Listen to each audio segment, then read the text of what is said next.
All right. Hello, everybody. Hello, welcome to Fate's Wide Wheel. I'm Sam. I'm Dennis. And this week we have a special guest, Lauren Milberger from the Murphy Hi. Brown podcast, actor, writer, podcaster. Welcome to the show. Oh, it's so wonderful to be here. We are thrilled to have you.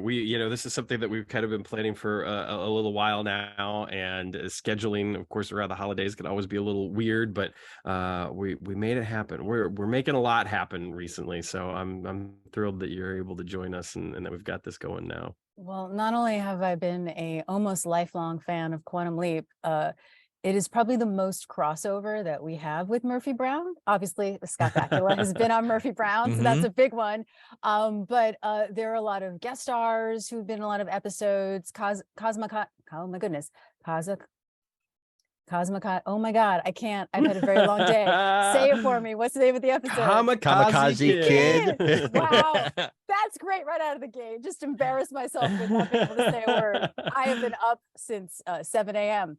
There are two actors from Murphy Brown who were in there. We had one of them on as a guest, actually, who talked about Scott. So I would say next to West Wing, this is the other show other than Murphy Brown that we talk about the most on the podcast.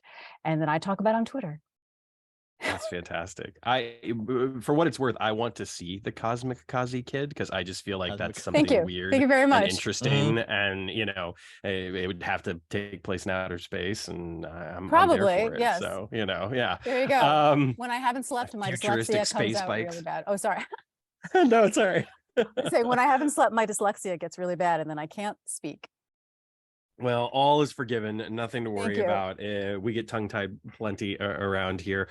And we edit nothing. So I know. That's why I was like, stays in, warts and all. No one knows. Right before we started recording, I'm talking about I'm used to editing my podcast, and I have never done a video podcast before. Oh, it'll be fun. And right out of the gate, I embarrassed myself. I've endeared myself to people. That's what it is. Exactly. I've endeared myself to people. There you go.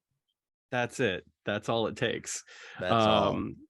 Well, it's a privilege. I'm excited. I honestly, to my embarrassment and my shame, I was completely unaware that a Murphy Brown podcast existed. But it excited me the moment I found out, because I just think it's a show that bears rewatching, even though it's not easy to do so. And I think it's a show that should absolutely be talked about in the same way that podcasters all over the place, including us, talk about shows that have been off the air for 20, 30 years. It was such a vital show, and it was a very important show while it aired. And I feel like the truth of the matter is, in spite of the reboot, it doesn't feel like as present as it could be in sort of the pop culture conversation that takes place. I don't know. What are your thoughts on that? I mean, obviously you're a part of a Murphy Brown podcast, so tell me if I'm wrong. I think you were right. And I think there's a couple of reasons. I think the first one is that it isn't easy to find. It's because of the music rights. It's not officially streaming, but you can find it. It's out there. And also I think, which is a mistaken, is I think that some people think, oh, well, the reason I can't find it is because it's so topical that I'm not going to understand it, and it's dated. And yes, there are a lot of topical references, which we bring up on the show, and we do sidebars and we talk about, the history of certain things. But what we also do, which we were even surprised on how often it comes up, is there's just so much political 90s minutia and things that maybe were, small or minutia at the time, which aren't now, which are resonating today. And that's something that we really love to do on the show, to be like, hey, this is this comedy, but here's this joke about George W. Bush, which connects to this, which connects to that. So really it is relevant.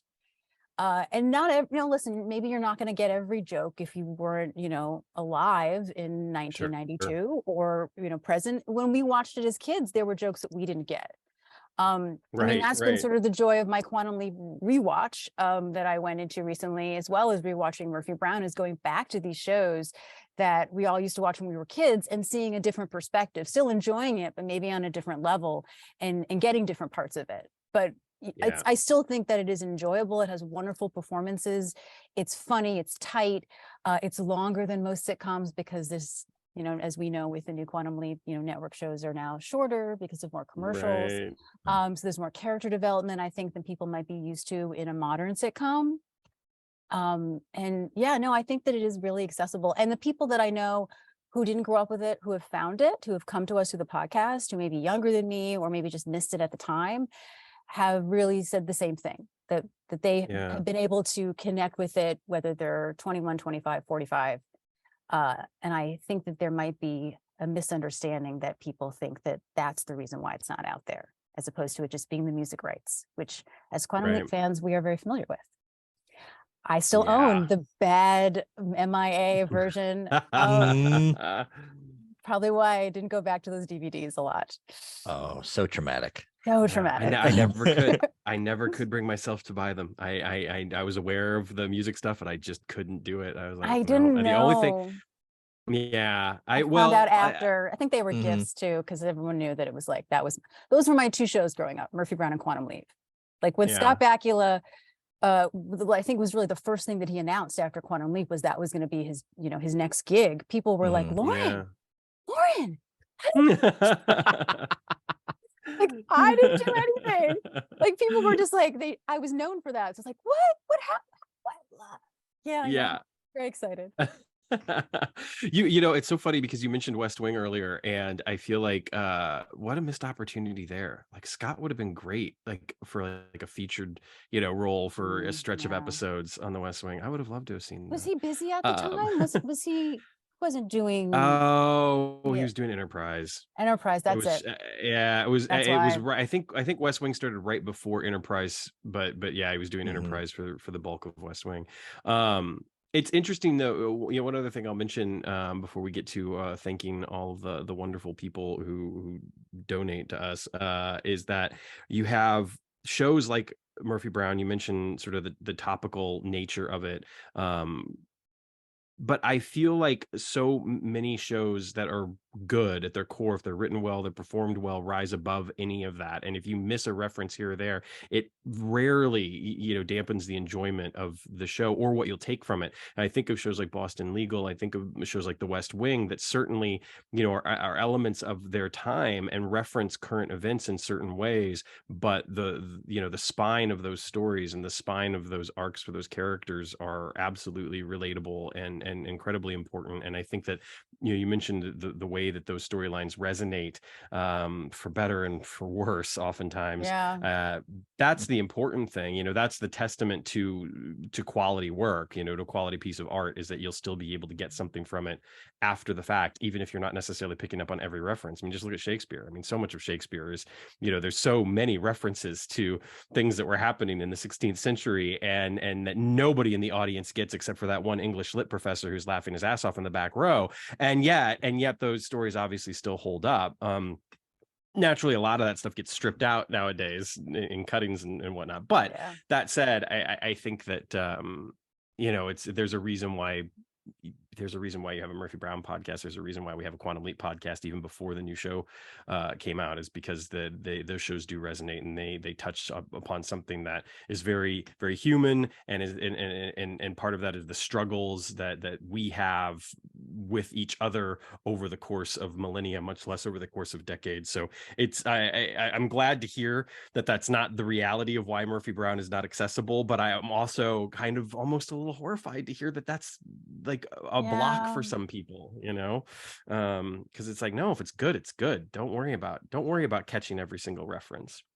Yeah, you know, and I think just sort of also highlighting the reason why is we are sort of in this time now where everyone will say, oh, well, everything's on the internet, everything's streaming, everything's available, but it's not. And then you look at whole sections of pop culture that are going to disappear. Right. I mean, I think the biggest thing that people bring up online is when they're going through The Simpsons, right? Because there's this sort of what is it? One of there's an episode where a character is singing "You Make Me Feel Like a Natural Woman." I don't think it's to a baby. I haven't seen it in forever. I think it might be like a lizard or something. People are just yelling at me who are listening who love The Simpsons. There's a lot of episodes in a lot of years.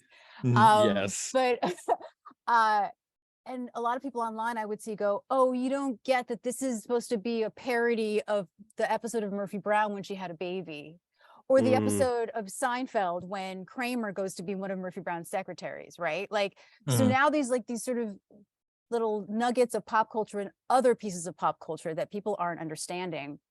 And that's the only way that it exists now. Yeah. And Right. and that worries me, right? And now, you know, unfortunately, Murphy Brown is owned by Warner Brothers.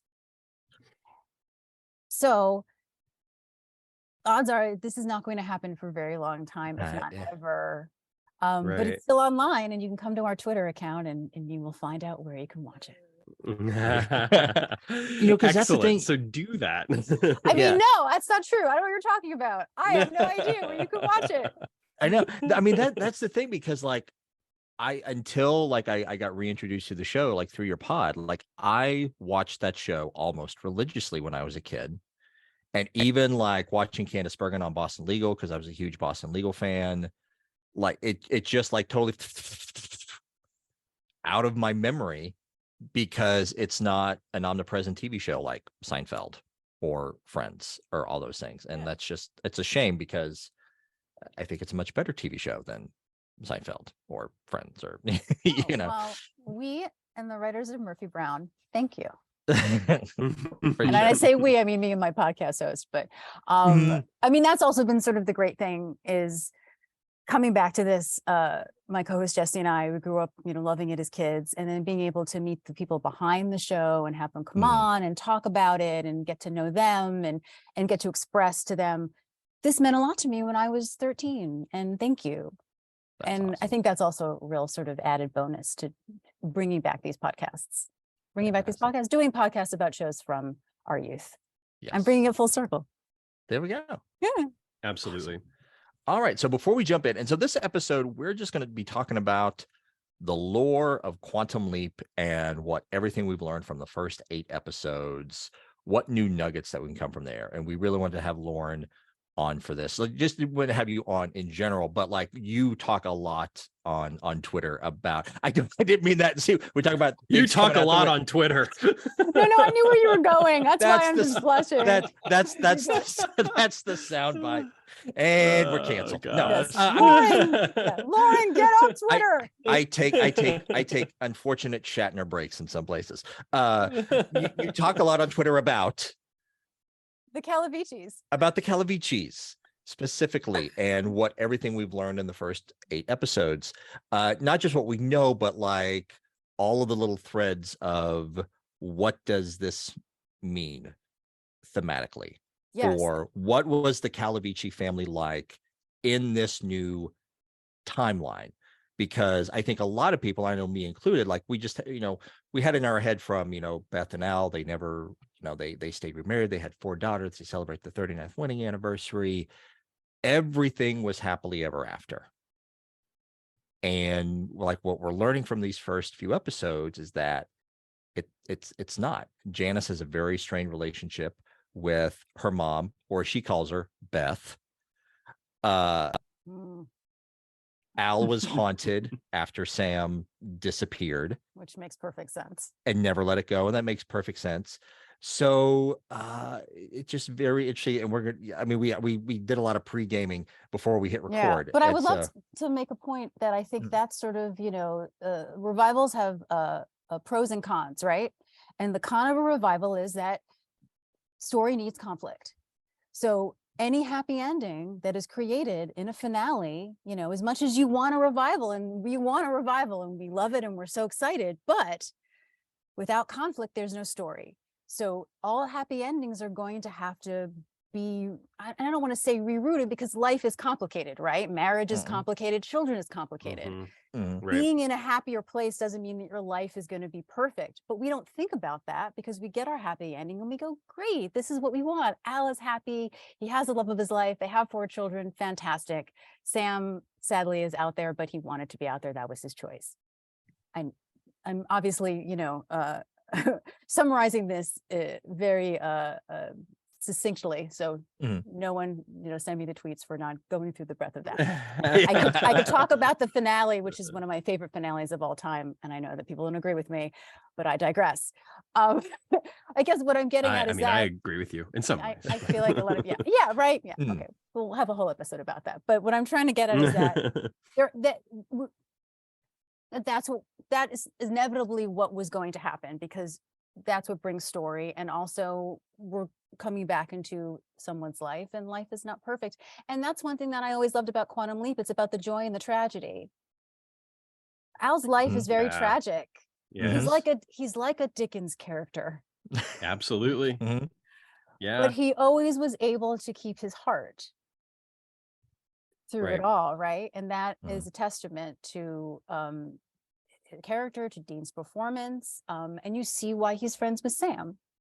Right. Well, but I think just real quick to piggyback what you're saying, I think that one of the things is like, no, it's fine. I think that the heart that he has, though, I would argue is almost lost, and it's Sam that's the one that taps into making sure that it comes back. I mean, that's a really good point. Yeah, and that's one of the benefits of their relationship. And I think that, that there's untold, obviously, stories about what Al was able to do for Sam, because one of the things that we don't talk enough about is the fact that when Sam met Al, his dad had died a few years before. His sister had been in this horrible relationship. He's still haunted by the loss of his brother in Vietnam. Oh, yeah. And he also got stood up at the altar. So clearly there was a lot of work that Al had to do for Sam. Well, wait a second. That's interesting that you say that, because the way we're going to go to the original series here, the way, at least the way that Dean plays it, when he sees Donna, he knows Donna. So I always assumed that, and also it is heavily implied that Al was his best man. So I would say that Al was there for him when Donna left him. He had not already been left when he met Al. That's the impression that I get. I think you're right. I misspoke. I was just kind of lumping that in with the other stuff. But I think you're absolutely right.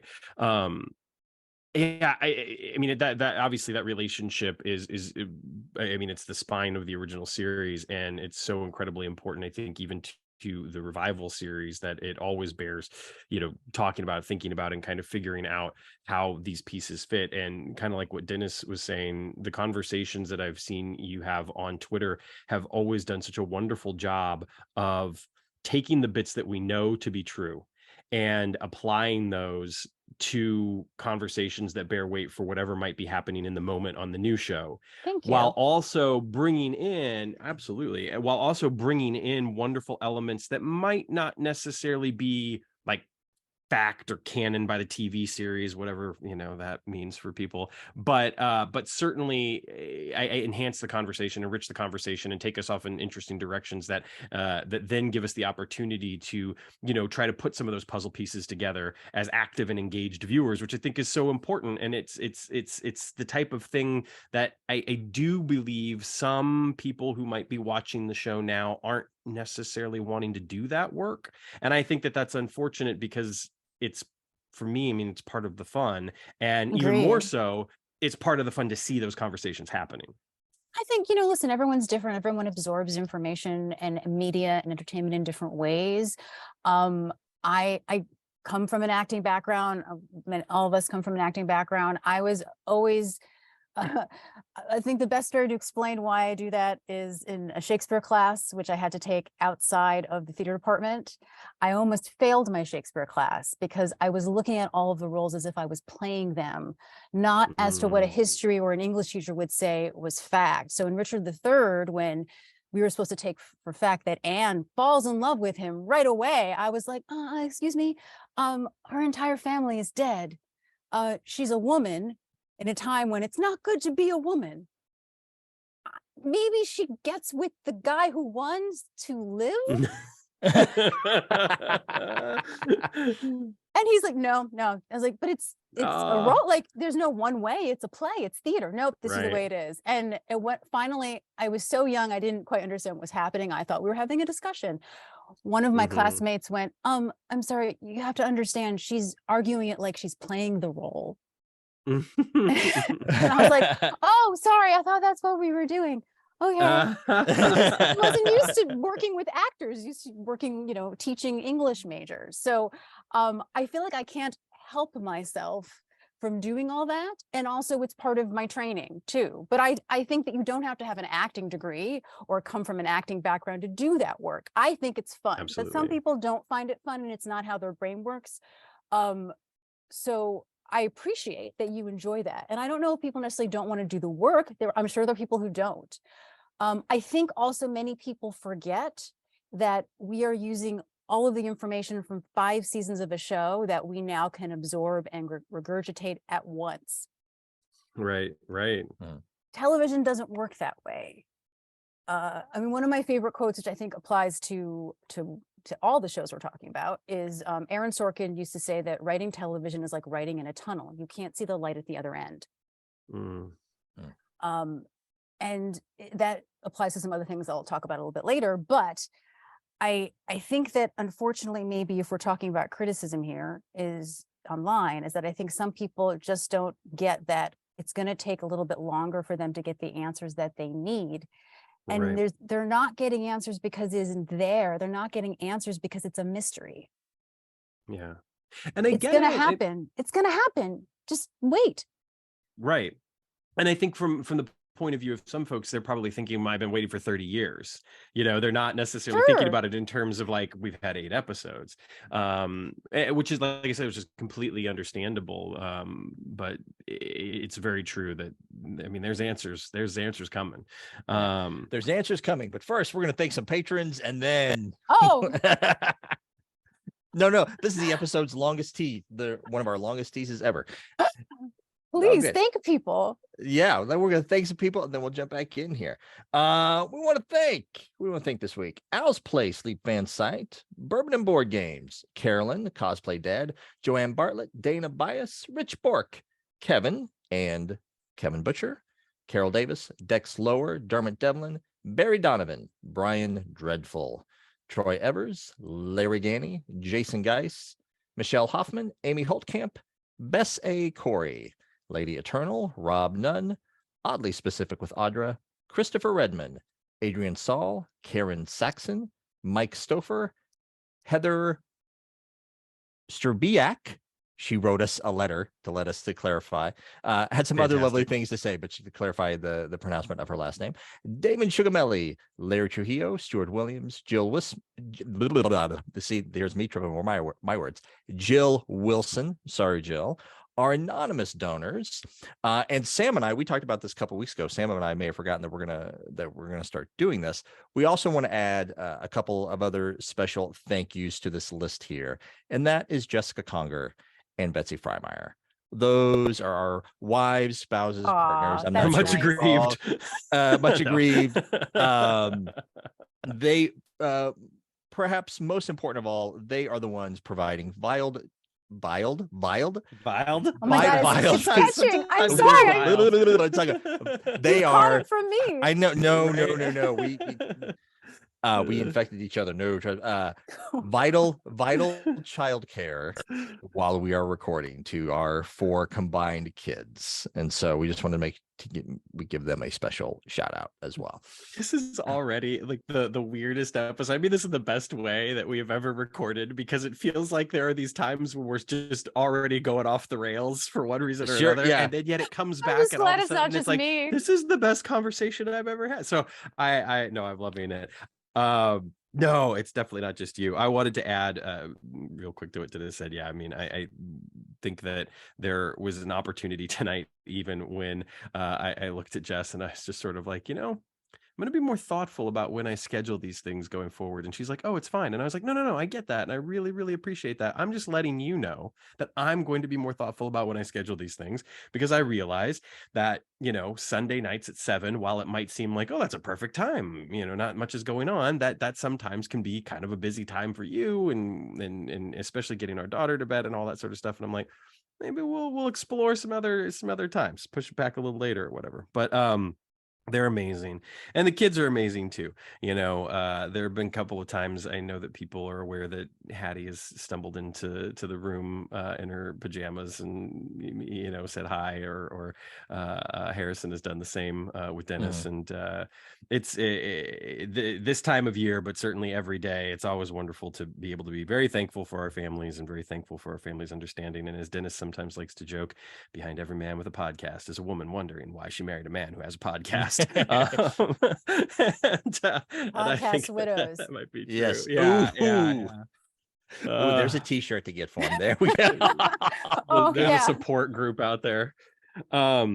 And of course, as usual, I'll keep it brief because I want to get back to the meat of the conversation. That's what people are here for. I just want to thank everyone. I'm always really so humbled as Dennis goes down that list, because I think, oh, surely that's the last name, and it keeps on going. And I'm also incredibly grateful for the fact that so many of those names have popped up recently, as Twitter friends or Facebook friends, or requests and whatnot. And it's just wonderful to be able to not only have your support, but also be able to count some of you as friends, as people that I get to talk to, and not necessarily just about Quantum Leap. So thank you all so incredibly much. And if you wish to donate, by all means, that sounds wonderful to me. But I just say, like, hey, make sure you're giving back to your community, throwing a little something in, especially this time of year. People need it. It's can be a dark, depressing time for a lot of people, and we can all help out. And if after that there's still some coins rattling around, you want to throw them our way, we will gladly accept them, and we will do everything we can to make this podcast even better, and to also just thank you all from the bottom of our hearts, which have grown 3 sizes this day. So thank you. That was so lovely from both of you.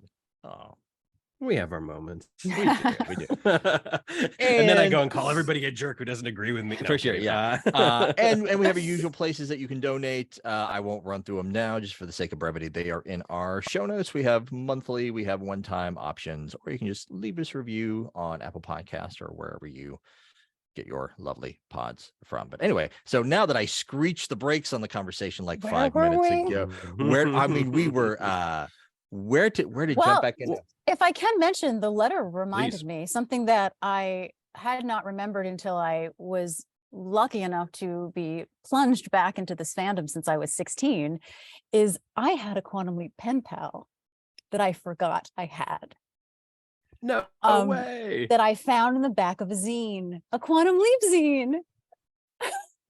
That's fantastic. She lived in St. Louis, so it was like, oh my God, she's from the same town as Scott Bakula. We were like super excited, and we would write letters to each other. And she also liked Murphy Brown. And we would like write quotes from the show and like paste them on the envelope. Wow. And most of like the end of middle school, I think beginning of high school, like she was a year older than me, so when she went off to college, she was like, I don't have time to write you. I was devastated.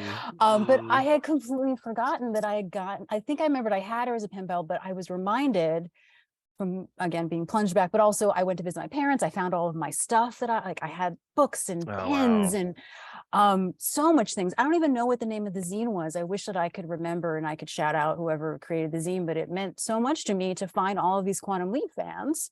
And I just sort of was reminded to mention that I was a really great thing to have this person to just write letters about Quantum Leap to. So have you looked her up? I mean, she has a very generic name. Oh, okay. So I don't think, and I don't want to mention her name just in case. Oh, absolutely. Sure. But I did when I remembered it, I was like, oh, when I Googled, but it's a very generic name, so it's hard to know. And I mean, she sent me a picture once, but I don't, remember where it would be, or if I'm sure I still had it, or my parents moved and took a lot of my childhood stuff. I digress, but I found 2 huge full color Quantum Leap books that I forgot that I had, as well as obviously the books. And I had a couple of the comic books, which I think I showed on Twitter. I had tons of pins that I bought from fans, and I bought from official stuff. And I also forgotten that I had written Dean a letter, and he wrote me back. Oh, that's very sweet. I mean, it's it's a postcard, and it's real and it's signed. And I was like, oh, I forgot I had this. I don't know if I didn't write Scott or I did a lot of letters when I was in middle school. Like I wrote everybody. And when you are fans of character actors, your return rate is much higher. Because they're not getting letters from 15-year-old girls. Right.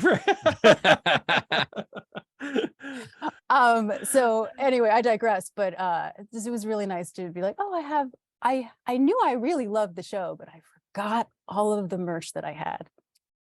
That's Yeah. really sweet. I That's so digress. cool. Yeah. This is a moment in the podcast where we tell everyone who's listening the letter was something that you wrote on a piece of paper. No, I'm kidding. I'm totally kidding. No. I'm sure everyone who's listening right now knows. Yeah. But I love that. I love the fact that, I think one of the things that we might start to take for granted, and certainly I don't think we did when we started this podcast, is the idea that there are all of these communications that are happening around the series, and that's not necessarily something that's new, and that Quantum Leap inspired a very devoted fandom, at the time, and that there were people out there that were communicating with one another. And honestly, it really wasn't very different. I know some people might roll their eyes at this because of the way that they are now completely different in size and scope. But at the time, it's not so different from the way Star Trek was when it was originally airing. It was very similar, I feel like, to the, with the rise of the zines and the fan fiction and the pen pals and the, the letter writing campaigns to keep the show on the air and everything. Like, learning a little bit recently more about the history of Star Trek and those initial 3 seasons, there are a lot of fascinating parallels between it and Quantum Leap. Yeah. Right down to the last season and the way that the last seasons were kind of managed and produced compared to the seasons prior. So I love hearing that. I'm so glad that you brought that up, because I do think that that's incredibly, cool and kind of heartwarming, and the idea that, the show was able to, to bring you that, and through a zine, through something that was fan produced, not something that was official. The people were able to find each other before the internet, like, I can't even tell you how I found out about this zine. I have no clue how I knew to subscribe to it or find it. I mean, I did order old Starlog magazines. Wow. I wish I ordered would have been on Quantum Leap. Sorry, go ahead. No, I was just gonna say, I wish I would have been a little bit more open to those types of things when I was younger, because, like you mentioned, Starlog, like, I would absolutely pick those up, when I was out and I saw, at the bookstore, or if I was at a convention or something like that. But I can very specifically remember being at a convention one time, and there was a table, and it's where I got my original Quantum Leap soundtrack CD, and I remember there being zines there on the table, and I didn't pick them up. And the reason why I didn't is I was like, well, they're not official, and I don't really, and I mean, I was like 12 or 13 or whatever, but still, I looking back, I'm like, man, I really wish I wouldn't have turned my nose up at that, because I feel like it would have been a wonderful world for me to explore. And flash forward a couple of years, especially with the internet and AOL message boards and getting, being heavier into Doctor Who, I had no problem getting like fan created stuff at the time, because in some ways it was all that we had, and now obviously have no issues with, that kind of dialogue, because in a way that's what we're doing here. We're basically writing those articles, we're just saying it out loud, in more of an extemporaneous fashion. And so there's so much value there, and I'm just so, I think in a way you can't help but be uplifted by the fact that it is something, the conversation's been going on for 35 years. I mean, during my rewatch, and I'm sure we all do this, you start Googling and you're like, oh, what is that, looking things up, and I would notice things in like the Wikipedia that I was like, I don't remember that on the show, and then find out that it had been added by fans who just made it up, which is cool. But the fact that it's like now sort of part of this sort of online canon, to the point of which Janis, right, is a name that I think some fans voted on, right? I would like to know, I would like to vote on that. I have some ideas, which is still really amazing that as a tribute they took that. But like, there's so many things that I see, like, for example, which I was going to ask both of you, there's so many things that, Sam and Al met in 1984. I didn't catch that when I watched the show at all. Is that from a book? Did someone make that up? Is it just a canon we've all agreed on? Where did I want it sourced, and no one will source it. And but it makes sense to me. And then we all collectively agree that that's what it is. And then, a writer could look it up and go and just assume, right? There's too much show for them to watch, right? And if you want to check something, you're going to Google it. You Google it and you see something and you go, oh yeah, that's that. And then all of a sudden it becomes like a bootstrap paradox, right? Like, what created it? And I've never seen that in other fandoms. And I wondered if it was because it started so early. I mean, I remember going to my cousin's house who had Prodigy, because I heard that there were message boards, Quantum Leap on it. but it was his login. And so I couldn't I couldn't really post anything, but I could kind of read it. And I saw it for like a second and then we had to go eat, but it was the first thing I asked was, I hear you have Prodigy. I would like to go on the message boards. And it was just, but so anyway, it's interesting that you mentioned that about Star Trek, because that makes so much sense, because I'm not really a Trekkie. I watch Next Generation, obviously, because we're all the same generation, and everyone who is into that stuff watched Next Generation. But I would not consider myself a Trekkie. I was thinking recently, like, oh, I wonder if Quantum Leap is the first to do that. And so that makes sense with Star Trek. But I think it's fascinating to see how it was, because it's pre-internet, where that line sort of blurs, and I think it's kind of lovely. Yeah. Because we're all part of the creation of it now, in a way, whether it's on screen or not. But like, yeah, it totally makes sense to me that Al and Sam met in 1984. I love that. I'm keeping that. Right. That works for me. I'm thinking, because like I had that year locked in my head too, and I don't know why either. That's so funny. But I couldn't figure it out, because I think, as you saw me on Twitter, is I love to put things together, and I think it's either my writer brain or my actor brain, or I like things to make sense. I love putting glue. One of my favorite things is to write actual specs, even though no one takes specs anymore. But when I did, it was so much fun to take someone else's world and like make everything make sense. But I guess what what am I getting at? What were we talking about? It's been a long day. Oh, I'm so embarrassing myself. Oh no, you're well, we'll never know. Well, anyway, as a way of diving back into the conversation, like before we hit record, I said I just have a bunch of note cards surrounding me right now. It's like some questions. 90% of them have Janis on them, Beth on a couple other right here. But to kind of get us back into the Calavicci conversation, I want to revisit a question that Sam and I'm blanking on his name right now. Lost in the Pond. That's his YouTube channel. Oh, Lawrence yes. Brown. Lawrence is great. Yeah, Lawrence Brown. Yes. Sorry, Lawrence. So the question that we asked, and we deliberated a lot in MIA, was Beth really better off with Al in the new history? Oh, this is going to be a great conversation for me. Go ahead. No, I don't want to. Never mind. Go. I think there is an argument to be made for the more satisfying life that happens to be more challenging, because her life 100% would have been more challenging with Al. But is it what outweighs it, right? Would you rather pick a happier life that challenges you more, or a boring life that doesn't challenge you? And obviously we don't know what her life would be with Dirk, but he does come across as a pretty boring guy. Yeah. Someone who is not as exciting, say, as Al. And I don't mean that in the sense of like a partier. I mean just like he has a large personality. He has a lot of baggage that he brings with him. Yes, it's a happy ending, but there's no way that the Al that comes back as a POW does not have PTSD, does not have trauma that he's dealing with. Now he has someone to deal with it, right? And she obviously has experience as a nurse. But I would say that it is a more satisfying yet challenging life. And I would love for the show, although I don't think it'll go there, and I understand that, because it's not about the past, it's about the future.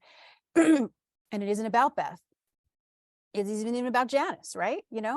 These are second string, third string characters. But it would be an interesting idea to explore in general, however it is explored, is that sort of choice, right? Like we would hope that Beth would have a better life with Al, and that she would grow, and well, she does grow. I would say the first time that we see her, we know that she's grown in one specific way.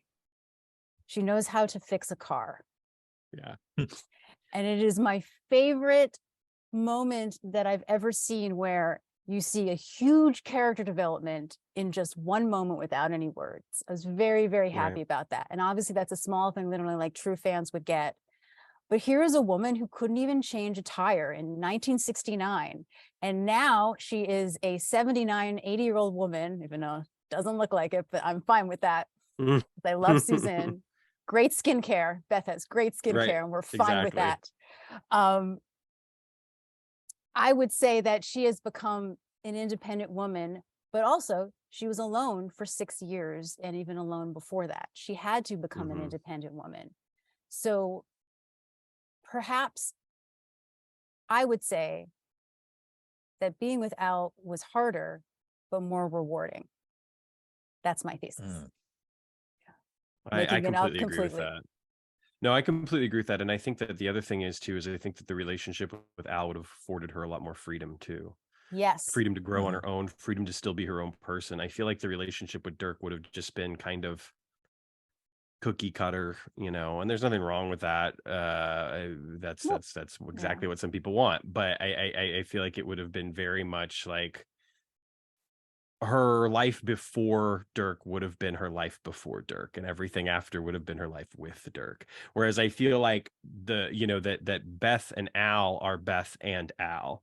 Yes, there's a unit there clearly, but I think that they would both have had the opportunity to grow as individuals, and I think that the work that they would have been able to do together in the relationship for one another, like you say, it probably would have been challenging, and probably would have been incredibly challenging at times, but would have been far more rewarding than sitting around and bringing Dirk his cup of coffee and newspaper in the morning. Yeah, I'm not saying that Beth would necessarily do that, but I feel like that's the picture of the relationship in my mind. It would have been more akin to that than it would have been, to what the relationship would probably have looked like with Al. Because that's what a lot of women in that time were thought to do, right? Right. She obviously quit the army, oh my goodness, quit the Navy because she doesn't know that Al's alive. She doesn't know about the photo. She disappeared.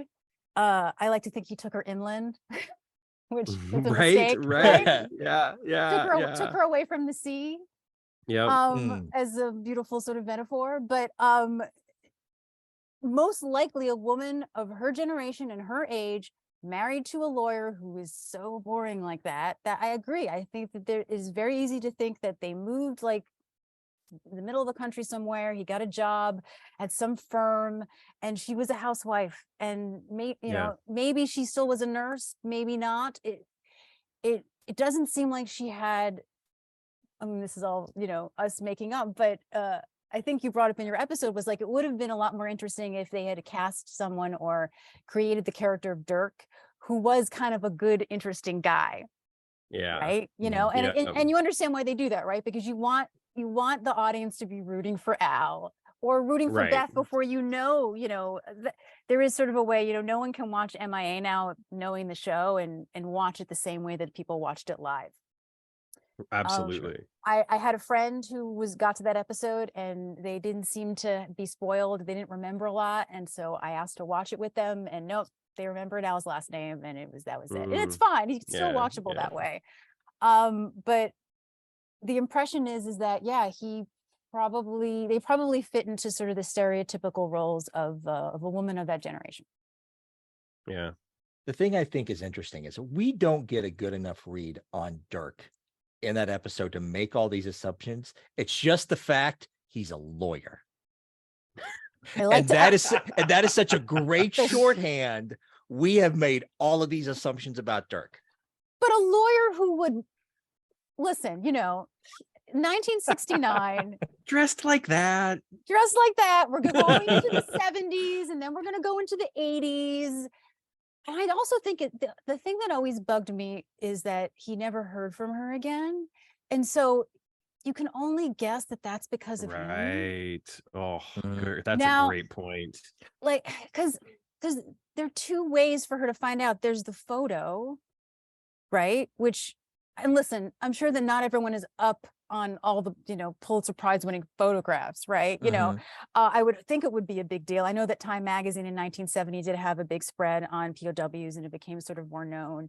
But who knows, right? She's not connected to anyone in the Navy anymore. Does she still talk to friends? They make it seem like she has no friends. She's so alone. Like, I can only estimate that she also is an orphan like Al. Like, she doesn't seem to have a sister or a brother or a mother to call. Like, no one when she's upset. I know it's still in the late 60s, early 70s, people were writing letters, but the phone is not that expensive anymore. So the impression that she literally has no one, but not even anyone at the hospital who I don't know, I'm digressing, but it's the way, it gives off the impression that he really wouldn't do anything for her. She was very vulnerable. She'd been lonely for a long time. That's something I think is really good about MIA that I noticed on my rewatch, is they make a really good point to talk about that they've been married for about 8 years. They only lived together for 2 years, and she's been lonely through their entire marriage. Yeah. He probably either took it for granted or thought they'd always have time, which is more, I think towards the themes of the show, right? If he's like, oh, we'll have time, let me just do this. I'll be back, which would make sense why when he came back, they started having lots of kids. Right. Yes. Yes. 4 kids in probably 10 years, you have to guess, right? For sure. Right. That's the quantum leap way right there. And I think that I think that the other thing too, that to me, a lot of times, and I get it, because we think of time travel in very different ways now than we might have 30 years ago. Certainly, at the time the show was conceived, which would have been in the early 80s, if Don Belisario is to be believed, which I have no reason to doubt him. And going back even further to Time Tunnel and, all the way back to H.G. Wells and Time Machine, you think about the ways that we viewed time travel, through the years. And now we're so concerned with butterfly effects and paradoxes, et cetera, and all of these sorts of things. And I think that sometimes we make things a little too complicated for ourselves, because the other thing that's fascinating to me about the nature of their relationship and their marriage and the challenges that they may have faced is I don't believe that just because Al married or stayed married to Beth, that he didn't still meet Sam as a drunk. Absolutely. I would love to talk about that. Yeah. I've heard people say, oh, there's no way that they could meet, or some people after the finale made assumptions to the point of which they, like a Mandela effect, thought it was on screen that they had never met. Yes. And I think that there are certain fixed points, right? because certain things need to happen for the show to be. I mean, unfortunately, we do know that the project does have plot, but we know the project happens without Al, but they are sort of the core of it, and if they never meet, that's why I brought up the fact that I'm sure that Beth had to deal with, his PTSD. And just because you have a happy life and you have wonderful children, it doesn't mean that stress can be a factor. It doesn't mean that addiction can't be a factor. It doesn't mean that you are hiding your pain and away from your loved ones in a way that maybe you wouldn't necessarily do. Maybe you're not the same kind of drunk. Maybe you're a functioning alcoholic. I mean, I don't know if any of you seen The Last Movie Stars, the Joanne Woodward, Paul Newman documentary. No, I haven't yet. Oh, it's really it's on great. my list. But I mean, they're about 10 years older than, Beth and Al, but it's the same genre, the same time, and I was surprised to find out that Paul Newman was a functioning alcoholic. They had a lot of problems, and that is a beautiful love story about 2 artists who loved each other passionately. But life was hard, and life got in the way, and he had a lot of trauma, and he was literally a functioning alcoholic. So I guess what I'm getting at is that I absolutely 100% believe that Al still ended up at that vending machine to meet Sam. Now, there can be differences, right? Like, we obviously know in season 1 that Al is still drinking, although I think that is just, again, writing in a tunnel. You don't know where you're going. So that's a bit of a bit of a flub. But if you make it make sense, you could say that Al went back to drinking when Sam got lost. Absolutely. Well, because you mentioned trauma, not to interrupt you, but this is something I thought of. You mentioned trauma, and we talked about this a little bit before.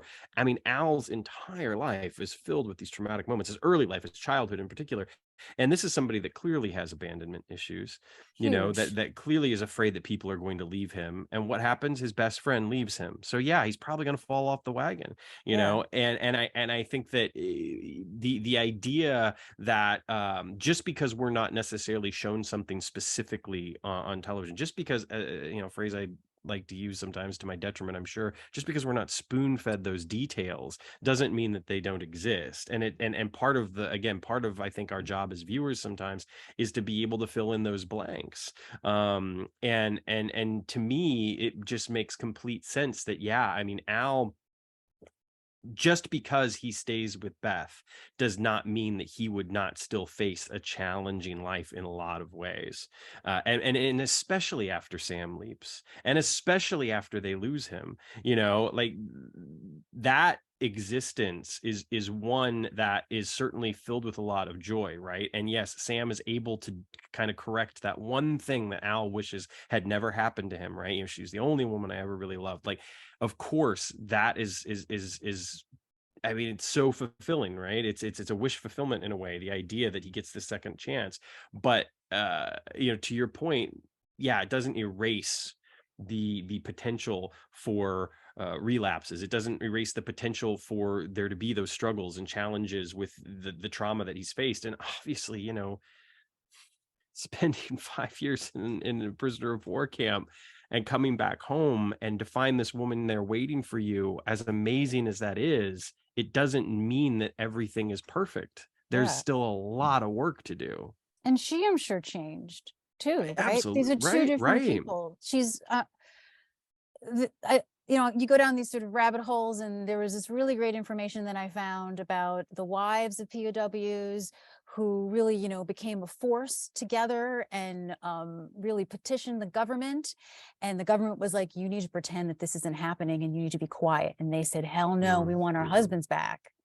Right. And I could see Beth doing that. And I know that there's whole sort of, the flub, I call it a flub in the Leap Home when Al says that he's been, for 5 years, and people go, oh, that means that he was a POW for much longer. And I think we talked about offline the book. Pulitzer, I think, kind of uses that as a way to explain a reason behind that by him being like a John Doe. But one could say that now that someone is fighting for Al, that he then comes home in 5 years, because most people came home in 1973 with Coming Home. What's it called? I want to call it Project as a Project Quantum Leap, but it was something Coming Home because it's been a long day for me, but it was called Coming Home, which is very cool. But also, now I remember what I was getting at. Before. I'm going to digress for 1 second before I forget this. Sure. What I was getting at before, as where I feel like the old series, sort of the framework of it, even though there's so much more sort of metaphorically and thematically going on as a framework, is I think a bit of a meditation on being MIA in wartime, right? You could even say that I think maybe the new series might be paralleling Sam with Al. I wouldn't be surprised if we find out that Donna remarried, but we will see. I know that Don has said that he feels that she waited forever. I really hope she didn't. I mean, that's a very long time to be alone, but it is a bit of a superhero, tragic hero story, Don Quixote. I get that. Right. I think the new series seems to be implying that it's about the people left behind, right? Because the opening is the people and the places that he calls home. Yeah. Which obviously within the old series, the people and the places are also a metaphor for home, or represent. Home means a lot of different things in the old series, right? But I think there is something to be said of the people who are left on the home front and the consequences and the things they have to deal with. So that just reminded me of that. So I think that we would hope that they've both grown and they can be there for each other. I could see Beth doing that.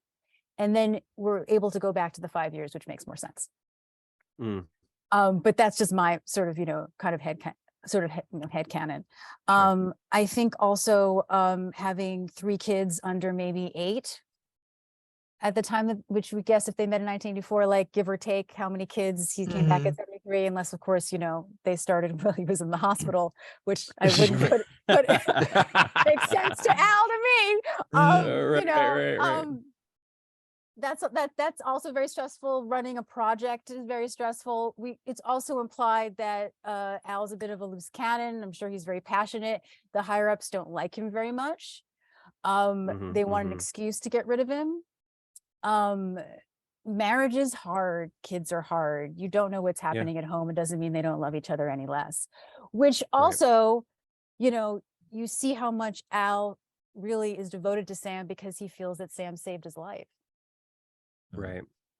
Little does he know, right, that he may feel that he gave him back his life and his family at that time. And we know, of course, he did that twice.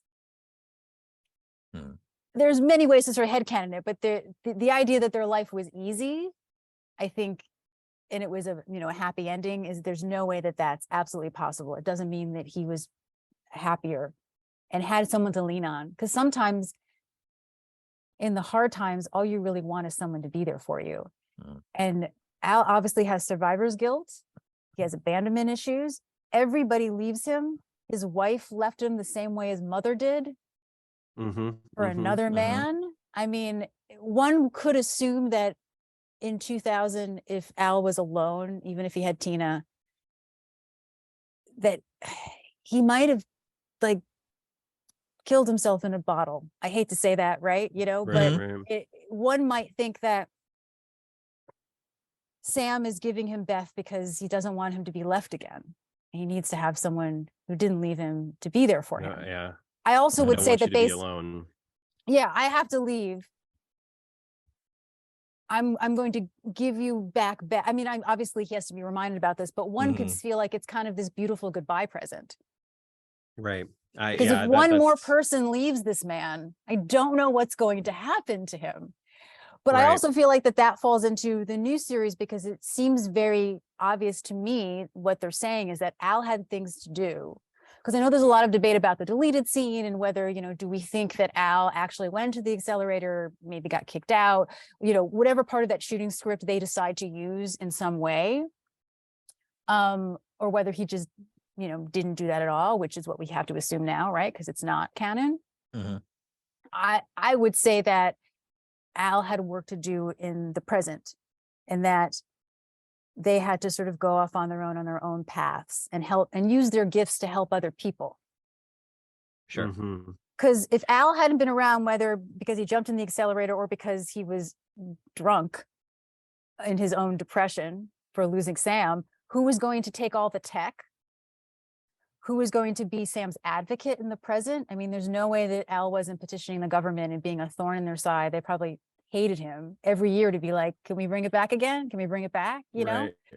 Don't forget this man, he's out there. I'm just in a sense, because when he was that MIA person, he didn't want anyone to give up on him. Sure. Again, survivor's guilt, right? What Magic says, we never leave a man behind. I think that's part of it too. Right. Anyway, I feel like I'm blabbering a lot and you should interject, but I would say and Janis. I would say a way to transition into this is what Janis was around. Yes, that's the last thing that I forgot to mention was, and I think he had to be a mentor to Janis. Yeah. I think that they all had their place, but it was no longer together, which is very sad, but also the show is a lot about duty and a lot about selflessness and putting other people's needs over your own and your place in the world, I think. One of the things that a couple of things that this made me think of is the deleted scene. I think whether or not the specifics of the scene hold true and are a part of canon, I think that the overall feel, especially with the dialogue between the two characters and the way that they relate to one another, that's the intent, right? That's the intent of the production team at the time.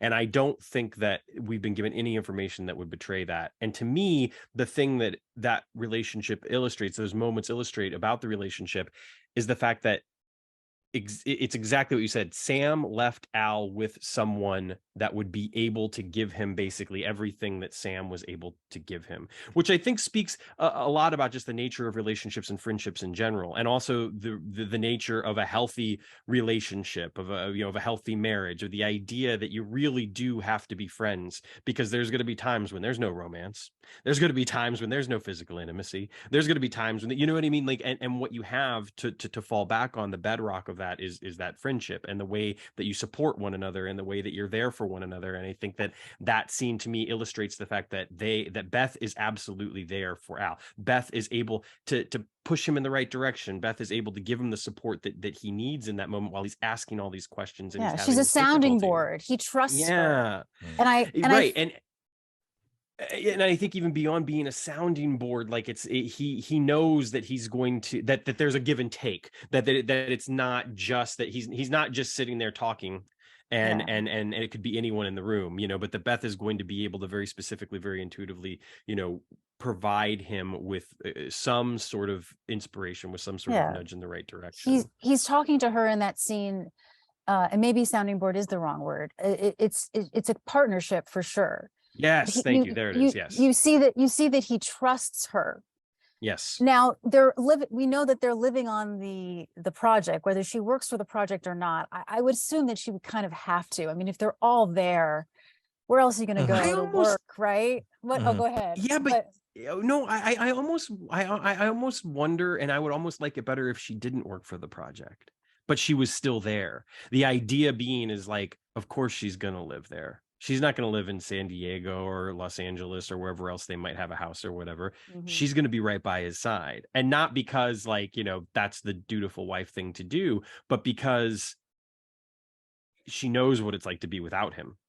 She knows what it's like to lose him to his job, basically. Yeah. And she knows that part of his new job is that, there are going to be times when he probably has to get up at 2:00 in the morning and head into the imaging chamber or whatever. And she wants to be able to be there when he gets back. So that I mean, his hours must has, be ridiculous. Right.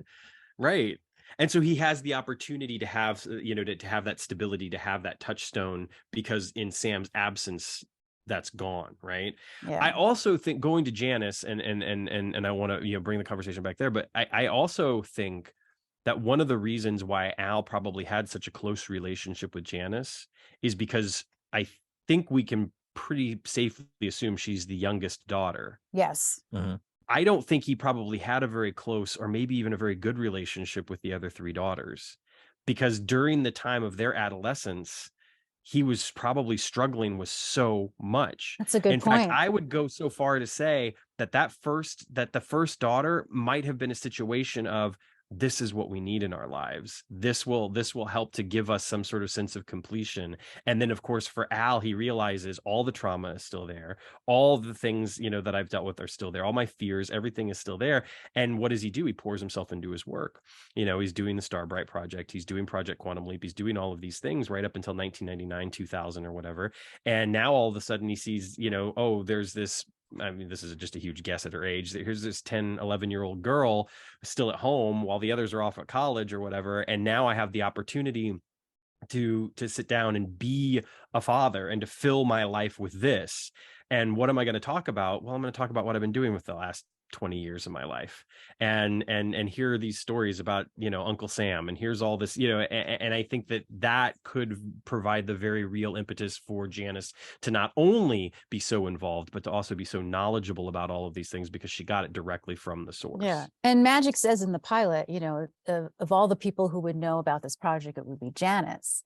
And so the assumption is it's from Al, and I do agree with you there. And so I do hope that they go with the actress's age. I know that the breakdown said that she was in her 40s, and it's not a huge difference, obviously, between 36 and 40, but it is school age, right? That 4-year, 5-year difference, depending on how old they decide to make her, could mean her not being on the project. And it makes a lot more sense if she grew up there. Yeah. I also feel like she kind of acts like a younger sibling, someone who everybody may have seen as the young kid, maybe not treated her with as much respect, even though she's probably the smartest of them. Also having a brain like Al, right, that they might bond over that. Everybody there seemed more like a family. There were so many couples, right? Like maybe Gushing and Tina had kids. We don't know. Right. That's my headcanon. like to think that she got him some mouthwash and they had some lovely children together. But there's more likelihood that she probably was roaming around in places that she wasn't supposed to do, which would key into if Beth didn't work there, of her knowing things too. And I think that also is proven a little bit in the scene with Magic, because one, she knows what Magic is doing. The people at the party in the pilot, right, they're not supposed to tell people what they're doing, so it's very top secret. No one's supposed to know. Beth knows what he's doing, and she's used to being told. She goes, you can tell me. That's what she's used to. And I think it's very interesting in that scene that he just stops talking and says goodbye, because he knows that he can't. Now, if that means that it's because Magic has been talking with Al, perhaps privately throughout the beginning of the project. I'd like to think that was it. And Al told her, or they were both working on the project and Magic was talking to both of them. It probably makes more sense that he was talking to Al and she just knew because he would show up and he would be there. I mean, Janis says, you know, you shouldn't have done that to Beth. She always liked you. Yeah. Like Yeah, they know each other. I Anyway. think too, you know, I think too, one of the things that I've thought for a while, and who knows if this will prove to be remotely true, is that there came a point where Magic had to kind of, you know, shut Al down, you know, close Al off from the project. And I think that Beth probably appreciated it and understood it, which is why she always liked him. But I think that Al, you know, for Al, it was extremely difficult. And that's the reason why Janis has, you know, I think the whole notion that Janis is simply pissed because they didn't let her in on the project, there's more to it than that. Like, I don't think, because she doesn't come off as like somebody who's just like kind of like spoiled and edgy in such a way that it's kind of like, oh, you didn't give me my job and I'm better than you are. You know, that to me is so shallow. And I don't think that that's true. I think that there's far more to Janis's insistence on being involved than just simply, you know, she was a good candidate and they said no. And I also think there's far more to the reason why they told her no than just being because, you know, oh, you're too close to things, you're Al's daughter. I think that it just became a case of like, you know, Magic had to be to freeze people out because there was so much going on. And, you know, I'm curious to know, one of the last things that we got left with is that Ben was brought into the project later than others. You know, that Addison was already involved. And I think we can probably assume that like that maybe Ian was already involved. You're looking at me quizzically. Is I that don't something remember that. I don't remember where that was introduced. Yeah, I think when show your work. Yes, it's when Addison it's when Addison is talking about how they met and started dating and that you know, they'd known each other for a while, but she says something to the effect of like, you know, when you started working there, which implies that she was working there before him. Good catch. Yeah. So and that they'd worked together a couple of years, but I'm pretty sure she starts it all when you started working or something along those lines. So I also wonder too how much, you know, bringing in someone like Ben, if that caused any friction just based off of the fact that it maybe, you know, that it wasn't Janis, right? That Al had been, I use this word so hesitantly because it carries a much different weight these days, but Al had been grooming her to be, you know, kind of Sam's replacement in a way. And I don't necessarily mean that she would be leaping through time to find Sam, but that she would be the genius behind it all. Which of course begs lots of questions about, you know, landmines like Sammy Joe and a potential child of Donna and Sam and, you know, all the other stuff that people are guessing at. But the thing is like that stuff is fine. And I think it's wonderful to talk about. But the thing is that's not what we have. What we have is Janis, you know, what we have is Al, what we have is Ben, what we have is Sam, what we have is Addison, what we have these characters. So I'd much rather spend my time talking about them than wondering, you know, oh, when is Sammy Joe going to show up? Or, you know, Sam and Donna had a kid, or, you know, all that sort of stuff.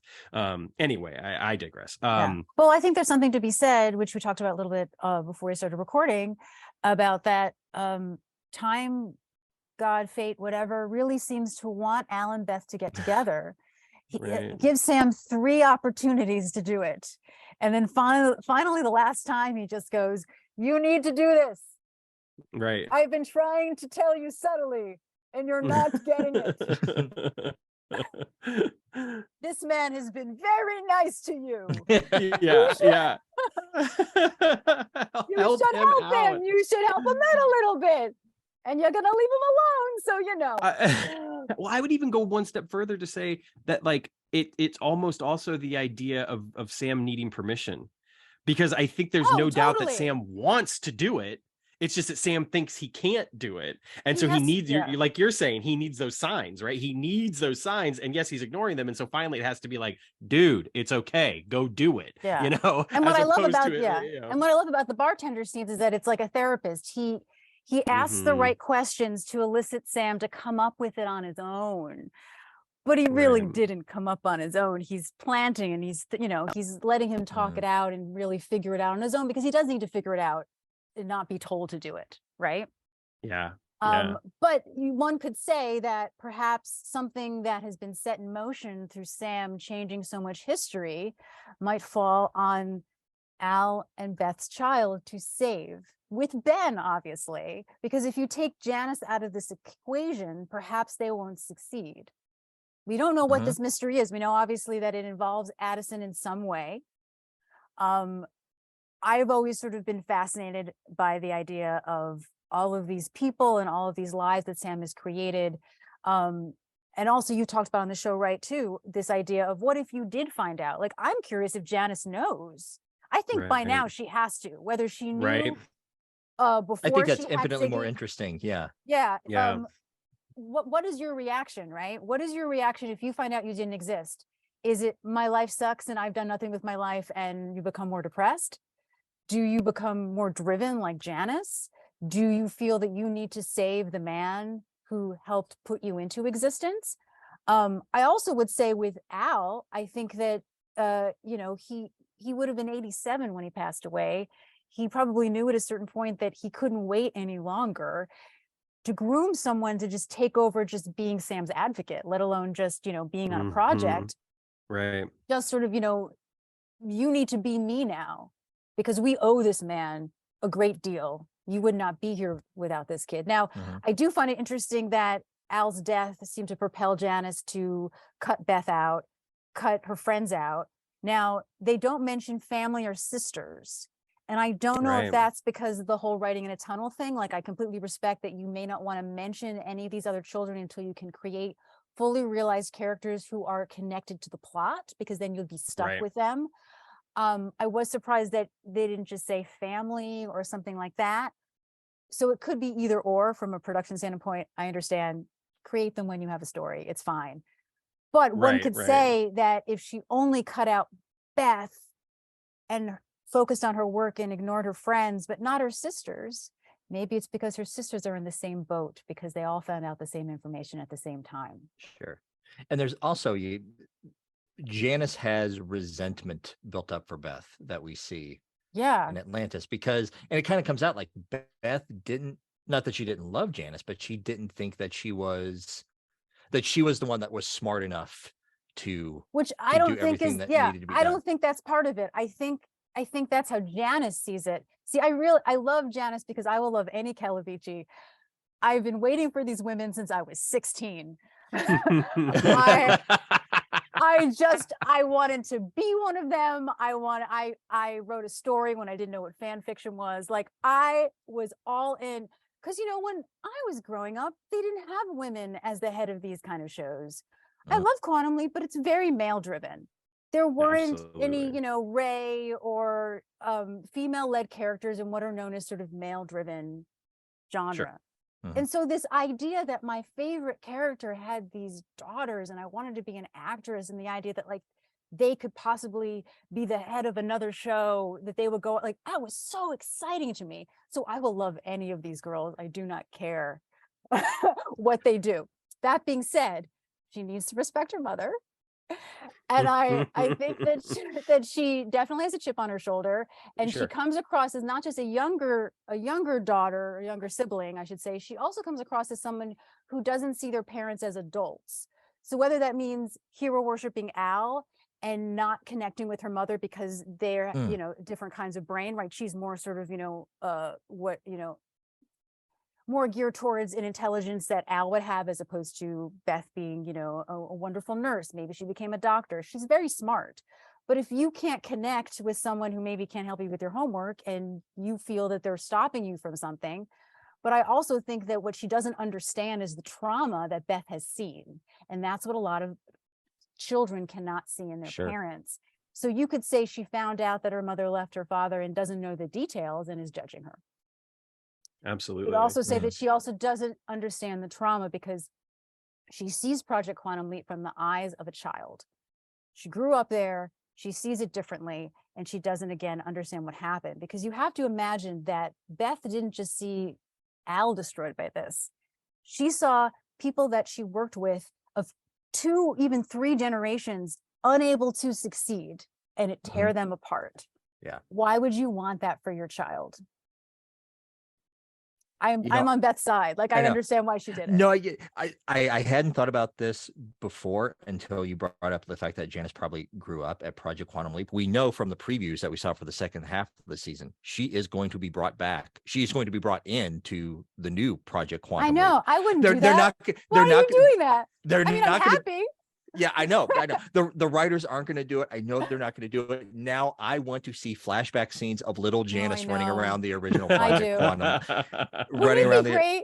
Like an opening to season 2 where it's just a flashback of them like grabbing all the tech, well, like before they're being invaded, and like little giant, although she wouldn't, who knows? That's something I also would like to discuss. Like, how long do we think the project continued? Because I mean, I think it had to. It had to have continued for a while, right? Like, it couldn't have just shut down immediately. Yeah, like at least a couple of years. But the opening with Ziggy or Deborah, it suggests it was a long time. But on my rewatch, it was a long time. You know when it was? It was after 9/11. That's exactly when it was. Why would they pull funding? That's when they needed to pull funding. You know what I mean? Exactly what I think. It makes perfect sense. Janis, and by the time, I think that the Iraq War took all the funding. And if you think about it, it would have been 5 years of working on it, 5 years of Sam leaping, and then 5 years of trying to find him. That's 15 years of money to have no working time travel experiment. And then the Iraq War starts. That's exactly what I think happened. And Janis would have been about 18. Bush. If we're going with the fact that she's right. I know. Right. No, I know. Well, and I think that one of the things that fascinates me about the idea of Janis, knowing where she came from, and the possibility of her not existing, is it especially when you tell a youngster a secret, once they learn how to keep them. When they're really young, they don't know how to keep them. You tell them, hey, I'm going to tell you something that's a secret. And then they tell everybody. But once a youngster learns how to keep a secret, oftentimes what happens is they think, now I know something no one else knows. And it's clear that Janis, being as hyper intelligent as she is, she knows a lot that no one else knows. And I think it probably created a lot of discord with her sisters and her mother because they didn't understand her. You look at the relationship Sam had with his father, and I think it's probably very clear that Janis probably had that with her mom to some degree. The idea that like she probably wanted her approval, she needed her approval, but they didn't really understand one another. They could understand one another on basic levels, but at the point that Sam leaves Indiana, like he barely talked to his dad after that. He didn't even make it back for the funeral. Yeah. And I think that Janis probably experienced something similar, whereas like she wanted to be close to her mom. She wanted her mother's approval, clearly from that scene. Yeah. And didn't necessarily get that. And at some point she had to go off and do her own thing. And of course, once her dad dies, why would she continue to have contact with these people? Not because it's not something that she needs or something that she wants, but because for her, it's always been an obstacle. It's been something that's been difficult. And now here she is, and she feels like maybe she has freedom, maybe in a way that, she has the opportunity to do those things and to put into motion all the stuff that her dad unfortunately couldn't. But I think there's no doubt in my mind that Al told her everything, and it had to come from Al. I don't think it came from her discovering these things when she was researching the project or anything. I think she knew. I like to think so also, yeah. But I do wonder if it was when he died, though. Just because the fact that she, and it could just be again writing in a tunnel, right? Like it was meant to bring a mystery and to show that something had emotionally changed in her. It may never be explained what exactly happened, and that's fine, because all we need to know is that something happened within her that changed when he passed away, and whether it means that her drive was stronger maybe to succeed where he wasn't able to succeed, because she obviously understands that kind of trauma. And going back to what I forget which one of you mentioned this about that that the older sisters probably saw more of Al's trauma, which I definitely agree, than Janis did. That would also mean that the bulk of the trauma that she saw would have been post 2000. So the only trauma that she would have ever seen would be to Sam, which would be jarring to her. Also, I think you could say that, as we mentioned, Al probably had very weird hours and he wasn't there, and the only way to see his family would be to have them live on the project with him. Would also mean that she was left a lot of time with her mother, who may not have understood her and had the same brain as her, even just not even be able to help her with her homework. Right. Yes. Right. Yes. not to mention, at a certain point, teenagers and their mothers, it gets really difficult. I'm sure there's a lot there. I would love for Beth to have some sort of important information that Janis is sort of shocked that she would have, and have her understand that her mother is an important person, that her father relied on her, that she's smart, that she knows a lot of information. And I think in turn, it would also give Beth some agency, because she doesn't have any agency. Everything happens to her. And again, I understand this is not about Beth, and I'm not thinking I'm going to get this. But if there's a way that she can help the plot in some way that also in turn shows her daughter that she deserves respect, I would love to see that. Yeah. I think one of my biggest I think one of my biggest disappointments is that when I was watching Atlantis for the first time, I was really waiting to see that after Magic left and however they would carry it out, is that Beth was going to contact Janis, not as being estranged from each other, but that Beth had lied to Magic when she said that they had lost contact with each other. I mean, that is also a possibility. Whatever Janis was doing, that Beth was in on it too. I thought so. That's what I was really hoping to see, and then that didn't turn out to be the case. Or Here's that or the whole family. Okay. As a bit of a swerve, I just wanted to throw this out there. Yeah. What I was going to say is that I don't think that this is the case, and I might be in the minority, but I actually wouldn't mind if the writers decided to create the story that Beth has no idea. Let's talk about that together, because that is more interesting. It is more interesting. Exactly. Beth has no idea that Sam got her and Al to stay together. That's what Beth I hope has no happens. idea that her kids were never meant to be born, and that Beth thinks this is the life that she was supposed to have, that she has no idea that Sam interfered. I think that's more interesting too. I think it's far more interesting if that's the case. And I think it gives her the opportunity to be, like you're saying, to have the chance to be more involved, to have more agency, because I want to see that scene where she finds out. Where Janis probably lays it all out for her, right? How do you deal with something that you didn't do, but you know that you did, and you don't know why you did it because you didn't experience that? And your child resents you for it. Yes, resents you for it. And so you don't have any information on it. I mean, listen, I think we should also talk about memory timelines, because that's something that's been established in the new show too, and I think is interesting, right? How do you remember stuff? I feel like the show establishes that you have to write it down, it seems, just because people seem to forget after a certain time. I think Leap for Lisa shows that. Now, I always thought that Al wrote, exit reports or something like that. And then I know later on I found out that there is a deleted thing in the script from Leap for Lisa where Sam is writing down Al's name over and over again to remember, which I was like, oh, that aligns with my idea. It was hard for me to believe that the computer could remember timelines, but it's Ziggy, it's fine. If that's the reason, it's totally plausible.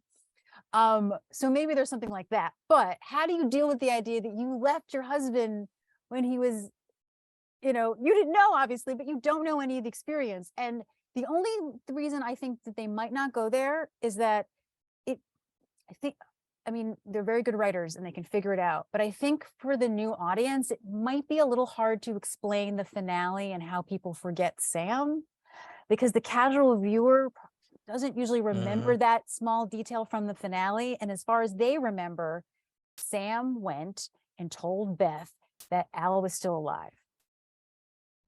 A Beth who's bawling her eyes out and has been drinking. She has no cause whatsoever to remember his face, as far as I'm concerned. Well, that's the thing also, right?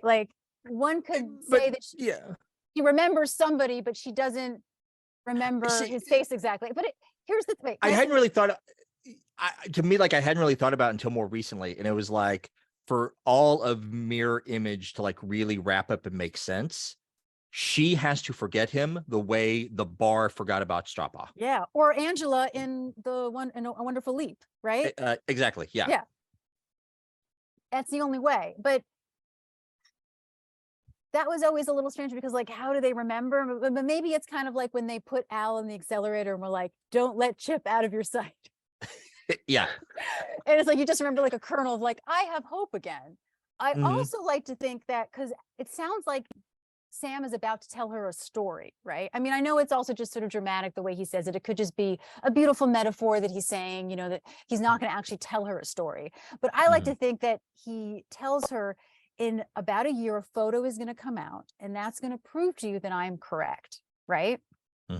So whether it's a feeling or, you know, just a kernel, I have to wait, and a faded memory, you know, there's so many ways that you can do it, but the main thing that I see that they're doing, which is very smart, is that you have to really write the show for new viewers, because if you lose people, whether it's a casual viewer who doesn't remember everything, to just people who've never seen it, you know, the show needs to be written for new viewers, and then the people like us are kind of secondary.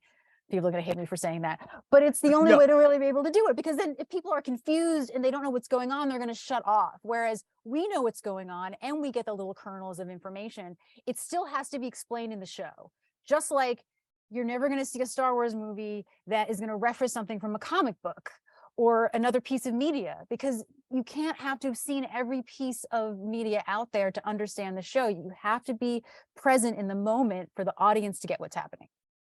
For sure. I mean, I think everything that we're discussing here, most of it, like you said, we're never going to see on camera. Like, this is going to be, if they ever get back to doing the tie-in novels or fan fiction that's going to be written, this is where we're going to see all these nuggets. But man, although I really, I do hope that, I don't know if this will happen, but I do hope that they're setting up Ian, like they're this like stan of Al and Sam or something, because so far they are the only person who has been referencing a lot of like old stuff. Like, I noticed rewatching in the pilot or the second episode, they are the only one that recognizes Al's name like right away. Wait, Calavicci. And then also the reference to, oh, well, you know, Sam believed in God was leaping him around. And I know that Ian now has access to records. So I think it would be interesting if Ian has been going through all the records and kind of knows everything about Al and Sam. And then through Ian in conversation with Janis or Beth or other characters could bring this information out when it's important to the plot. I think that would be interesting. And also Ian just has so much empathy. Right. I think there's going to be opportunities once Janis comes to the project. There's going to be opportunities for conversations to take place that some of this will come out in, you know, it might be a stray line here or there. It might be, you know, akin to the Sam believed God was leaping around. It could just be, you know, Beth saying it wasn't always roses with your dad or whatever. You know, there could be so many opportunities to have these lines that, again, help to fill in those blanks without necessarily having to see a scene on screen, and then leave it up for, you know, the eventual tie-in media, if there is any, which these days it seems like that's not something that necessarily happens for, you know, every genre show anymore. But you know, I love this type of stuff, and I think the conversations, you know, that we can have about this are endless, which is why we should absolutely do this again, sooner rather than later. But you know, in the interest of time and kind of pointing us towards the end of the discussion for today, I guess, you know, talking about Janis and talking about the nature of Al's upbringing and the nature of his relationship with Beth, and just the idea of trauma and memories, you know, something that you hit on here just recently. I'm curious to know for both of you, because we are over 20 years past the time when anyone has ever had any sort of verifiable, you know, contact with Sam Beckett.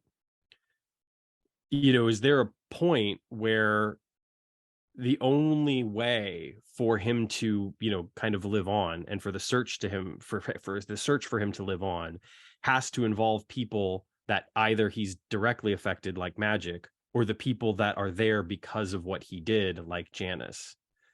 And the idea that there might not be many people walking around with these concrete memories of Sam Beckett, because the last time anyone saw him, you know, was 25 years ago, 27 years ago. And you know, I think that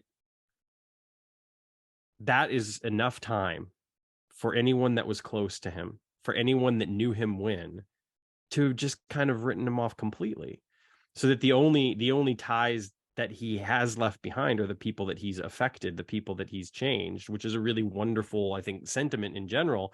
But the point I'm trying to make is, if the point of the show in some way, whether or not it's the point of this season, is to bring him back, they have to have enough confidence in some way that they're going to tie this story up or touch on the story enough, because they've already had Magic mention it multiple times.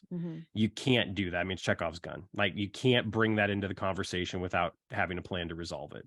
So, knowing that so many people have probably written him off, what do you think at this point could be the end game, especially for a character like Janis when it comes to Sam?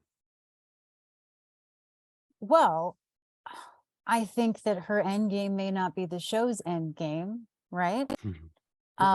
Right. I agree. I like to think that she and Ben have parallel objectives, right? I don't think that map is to find Sam. I mean, we already know it's not, but I guess what I'm saying is that I think that you can't discount the fact that she's still going to be looking for Sam, and maybe why she had the kind of information that could lead to a map as to something. She obviously had something, whether it was just her knowledge or things that she was working on that Ben needed to do what he needed to do. I don't think it's just about, I need someone who can go rogue with me, right? I feel it's much more interesting and important, and just based on how they're establishing who Janis is and how smart she is, and the history that she comes from, it just seems to me that they're setting up that she had something he needed, whether that's true or not, right? So I think that is her end goal. I don't know if that's what Sam wants, and that would be interesting. Absolutely. Because I feel like at this point, the best use of Sam is to give Al's story closure. Yeah. And whether that means that after he passed away, they've been leaping together, or it means that Sam has been visiting Al from every sort of moment in his life, from birth to death, and he's always been there, which is sort of obviously a metaphor for when people pass, they're always with us. Sam taught Al how to box. Sam taught Al everything he needed to know to help him on his leaps. Every time Al says, "Oh, I learned how to do this," it's because like, Sam was the one that taught him. Yeah. I mean, can you imagine him holding like a baby Al? Oh boy. No, I feel like when we find Sam, if they bring Scott Bakula back, like he either like he is leaping eternally like Strappa, and he's like, "Oh, you all were still looking for me? There is no need. I'm fine. I'm good. I'm good here." Yeah. or he's settled back down in the bar in Cokesburg. I know a lot of people like that is a really good theory. That we love that idea. I think Sam, you threw that out originally. I threw that a few years ago. In Mirror Image, whatever. I mean, you either have to go one way like that, or everything that's said. Like we found out, I would love to find out that that Sam somehow was able to go back and visit like Al on his deathbed or close to the end of his life. Same. Or something like that. One end of the spectrum. Okay. On the other end of the spectrum, if they want to go completely the opposite way and get Scott Bakula really involved, and I did not think about this until I think, Sam, you just threw out, like, Sam Beckett disappeared 25 years ago. Like, he was Time Man of the Year. He was the next Einstein. Like, basically, he was, I can't say Elon Musk anymore because everything that's happened in the last, whatever. But basically, he was Elon sexy Musk. Einstein. He was sexy Einstein. Basically he was young, sexy Einstein, and he just disappeared. So either we do everything that we just said, or we go to the opposite end of the spectrum, and all of a sudden Sam Beckett rematerializes naked in the middle of Times Square after 30 years, and there's a big media frenzy of, holy crap, where's Sam Beckett been for the last 30 years? Oh my God, and he just shows up in the middle of Times Square, a la the first scene of Blind Spot. Right. That's so or the funny. end of Captain America, the first Captain America movie. Oh yeah, something like that. Yeah. You eat one of those two. I have to tell you my fanfic story when I was 16. He was not naked. That sounded bad. That's not what I meant. I had that he materialized in New Mexico and the government was after him. That was my thing. But I mean, listen, are there conspiracy theorists out there? I think you've mentioned this on the show, right? Who are probably right, and everyone thinks they're crazy, and they're like, Sam Beckett traveled in time, and their Reddit posts about it, and like groups, and they, protest the government. That was one of the lovely things that when Doctor Who came back in 2005, one of the very first episode in Rose, she visits like a conspiracy theorist who has all of these pictures, right, and all of this stuff about like this legend, the Doctor, and here's a picture of the same guy on the Titanic, and here's a picture of him at JFK's assassination, and in the same way, I do feel like there have to be people out there, much like Magic felt that nudge, whether they're people who Sam leapt into or whether or not they are people that have, heard an inkling of something here or there from somewhere and started to piece these things together. I do hope that at some point there that is out there, right? Or that there is a journalist who, has been writing this story and trying to track all this stuff down, or because I think that it's fertile ground for them to explore. And I would hate really for them to leave it on the table. And it could be fun. Yeah, exactly. Yeah. And one would assume that because of the photo that Al is rather maybe not as well known as Sam, but like people know who Al is. He's probably like maybe not exactly a John McCain because he didn't run for Congress, but like someone who people would name check and know. Oh, that's that famous photo. Oh yeah, like so the two of them. Not to mention in the pilot when he picks up Tina. Tina number 1, number 2, just a woman named Tina. And she's like, oh, that's where they have all of the nuclear test stuff, and oh, there's something weird going on there. Someone must have some theories out there, and I think that would really be fun. Oh, and even thinking being raised on the X-Files as well, like thinking about some of those episodes where I think it's EBE when Mulder meets up with like Seth Green's character, and Seth Green has been like sneaking onto this air base, and there's a crazy light show, and basically the kids are in essence have gone beyond the conspiracy, and now it's just let's get high and watch these weird alien lights from the sky. But that's kind of Mulder's way in to find out that like, oh my god, they're keeping aliens here. And in the same way, you have to almost think that at some point in time, right, like here's a Stranger Things reference for everybody, some stoner in a pizza van saw this light show happening in the desert and was like, I'm checking that shit out. And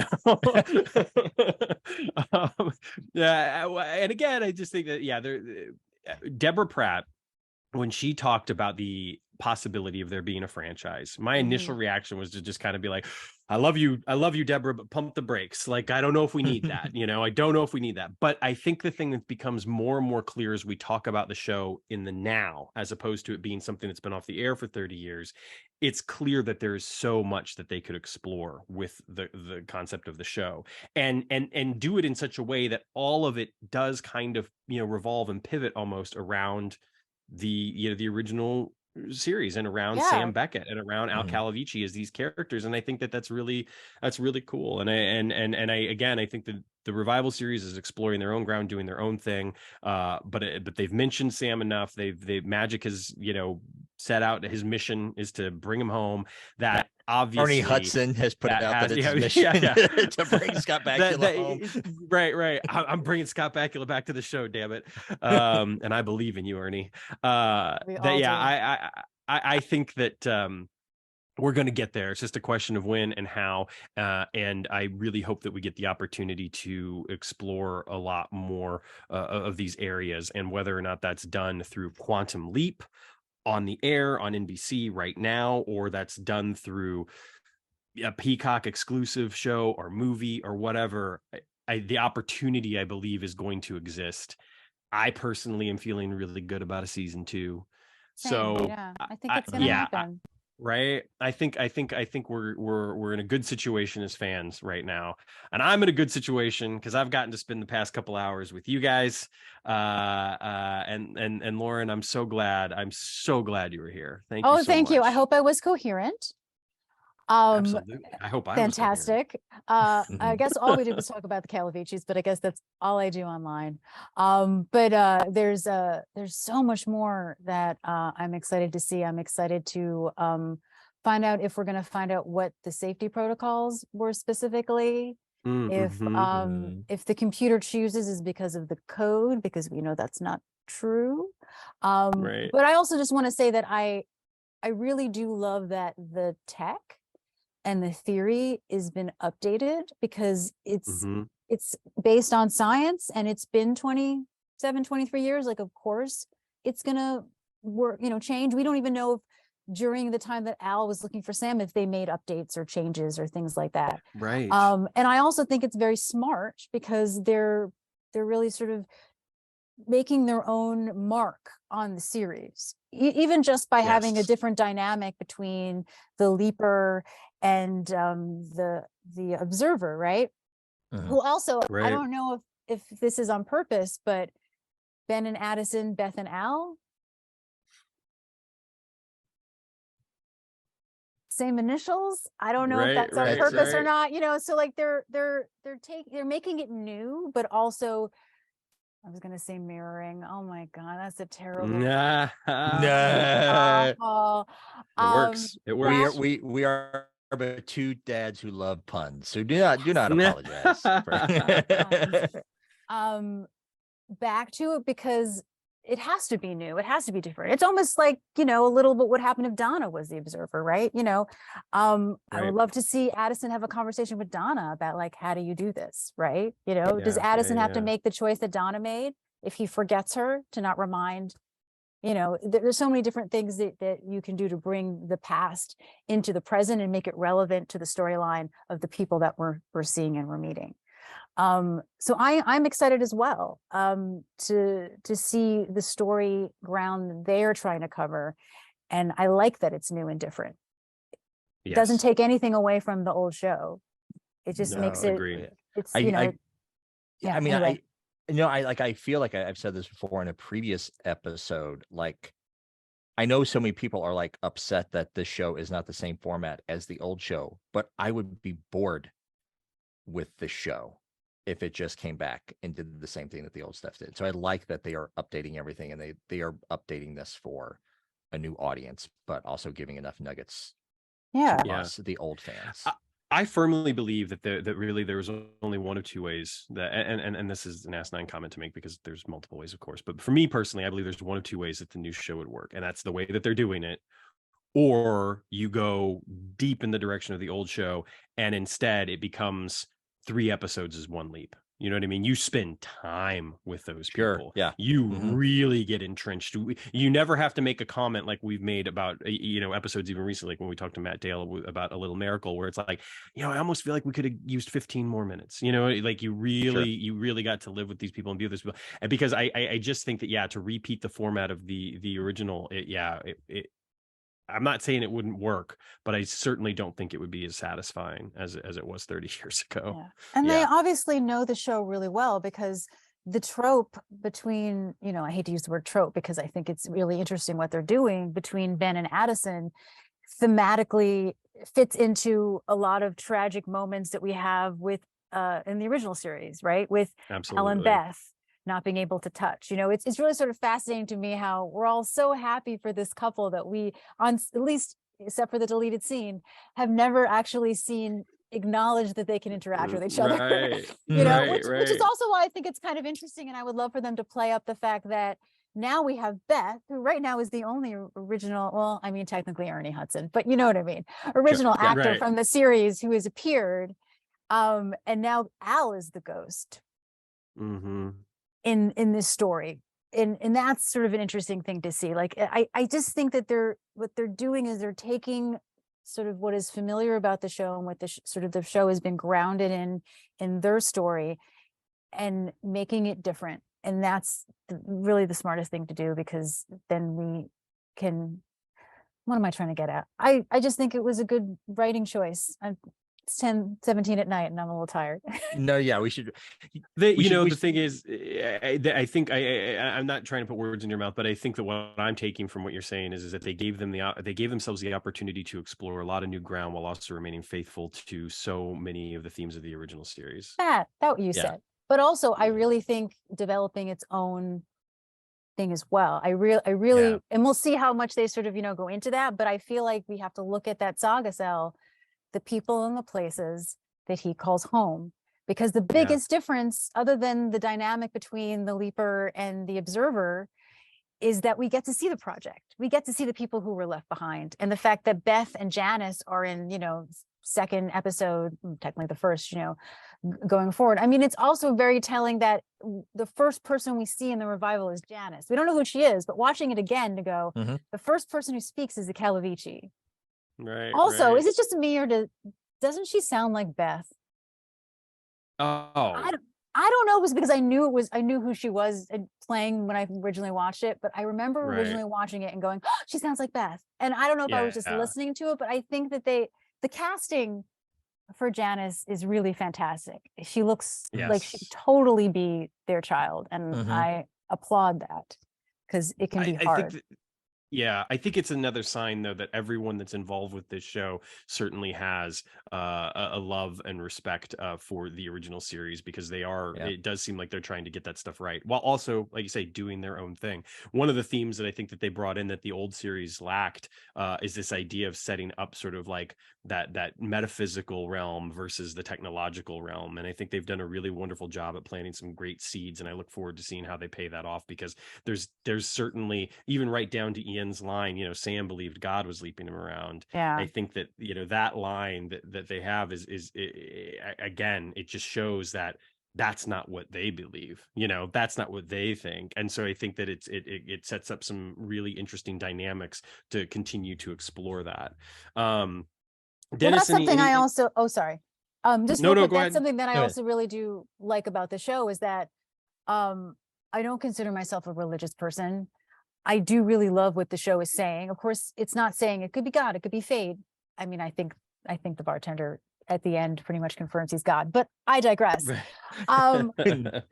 What the show is saying is that science tapped into something supernatural, right? And that's interesting. Right. Absolutely. Because science is the world and we know science is real. So if this entity or supernatural, whether it's the devil or someone up above or someone who's fate, who's controlling things, it's interesting to see that that's what I still believe it, right? Whether the new show never talks about it being connected to a supernatural entity, Sam got there through science. And one can assume that when Sam leaps as himself, perhaps he was tapping into something that Ben is now doing.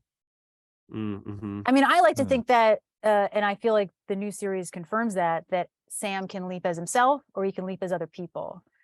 Yes. And if he does leap as other people because there's no waiting room, the assumption would be that he leaps like Ben. Yep. Exactly. I completely agree. And I think that, you touched on something with science and science tapping into something spiritual and the effects that have. I think that that's one of the reasons why OE of Little Faith will become an incredibly important episode as we go on. And the way that like science played such a huge part in these people's, belief systems, basically. Right down, not only science in the terms of Janis, coming in and being the demon or whatever, but literally science in terms of the poison that was used to manifest these symptoms that they all attributed to something spiritual. So I think that that's something that'll be really interesting going forward. We'll see what happens. And listen, the original series didn't start out saying it was God. That really isn't something that's until the beginning of season 2, right? So it's okay if it's a gradual thing. I also understand if they don't want to go into it. Right. I mean, we don't. We can assume that the evil leapers don't exist anymore, or is that just something that's going to come up later? I don't know. I don't know. I mean, right now we have Janis and we have Leaper X. I don't know.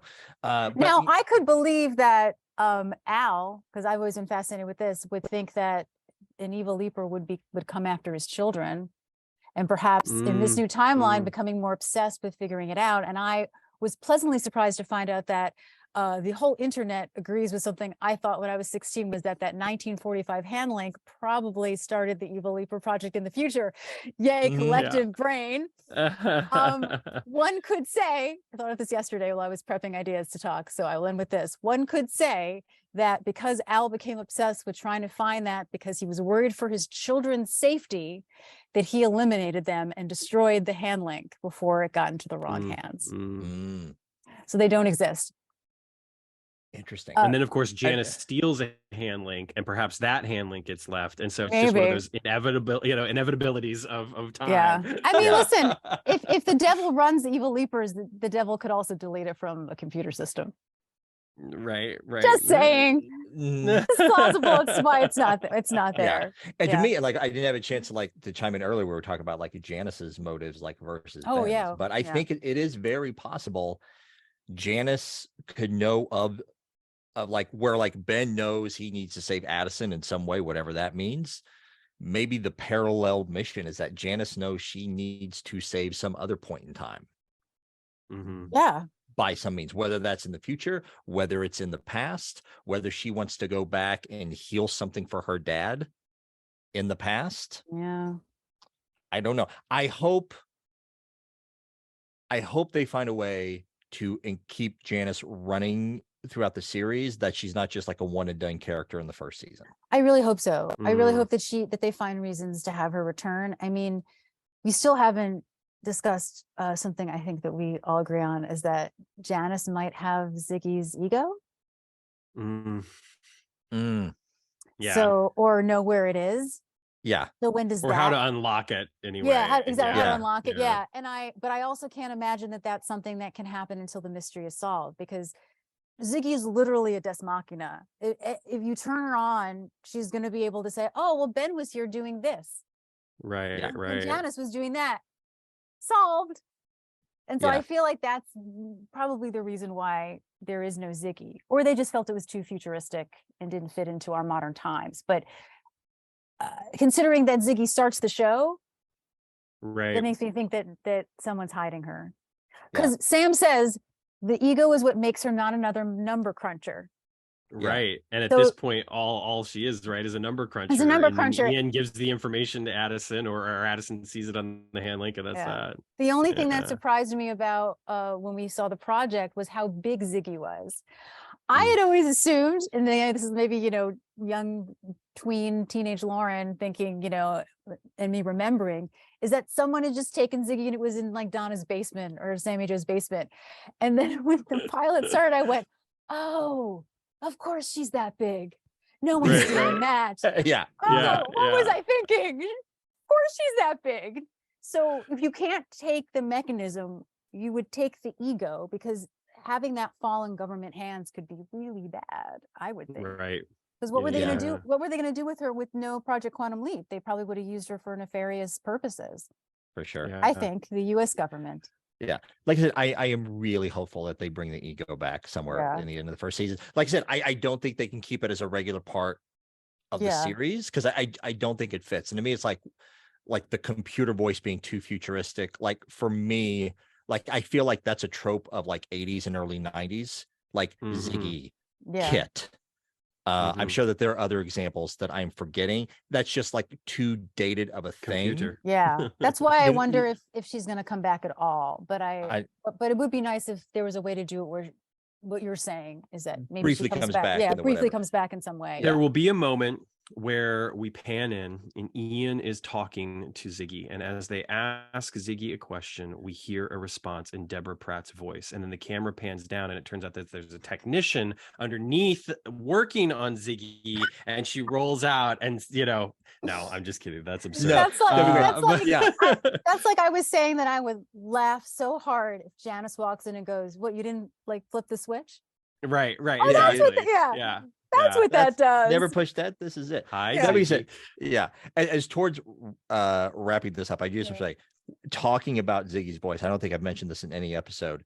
I love the fact that they used Deborah Pratt for that. It's a great transition. It was like a handing off of the Not only, it's like the way that Deborah read it. Like if they had any other actor read it, it would have been very dry. It would have been very, transactional, very informational, and that was it. The way that Deborah read it was so theatrical. It was almost like the equivalent to like the opening.